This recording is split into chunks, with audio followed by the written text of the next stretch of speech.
A new study has found that women are likely better candidates for space travel than men, and this is due to their gene activity being more resilient to disruption.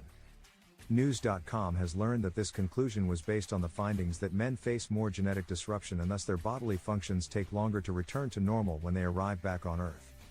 The study, headed up by a professor of physiology at Weill Cornell Medicine in New York, Christopher Mason, and his team, took a closer look at the effects of space flight and human immune systems. It found that gene expression or activity in men became more disrupted than in women when they visited space.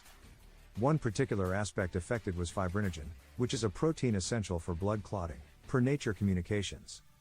It noted that while immune function the body's ability to create chemical energy, and signaling processes on cellular levels were thrown into disarray in males and females, the aggregate data thus far indicates that gene regulatory and immune response to space flight is more sensitive in males.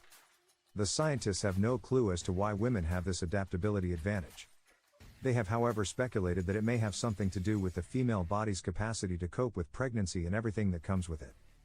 Being able to tolerate large changes in physiology and fluid dynamics may be great for being able to manage pregnancy but also manage the stress of spaceflight at a physiological level, Mason said.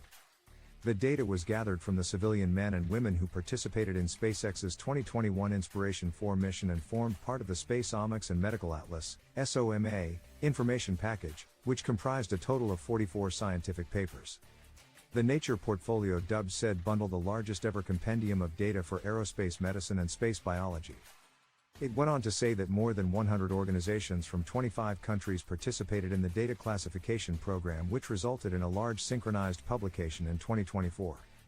Notably, its webpage said, this includes analysis of samples collected from the first all-civilian crew of the Inspiration 4 mission, which consisted of commercial astronauts who embarked on a short-term mission to a high-altitude orbit, farther than the International Space Station.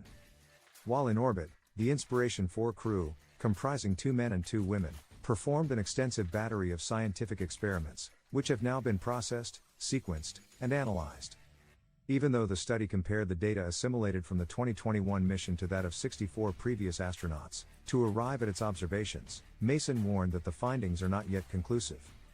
He also cautioned that while such results can have implications for recovery times and possibly crew selection, for example more females, for high-altitude, lunar, and deep space missions, more studies will be needed to confirm these trends.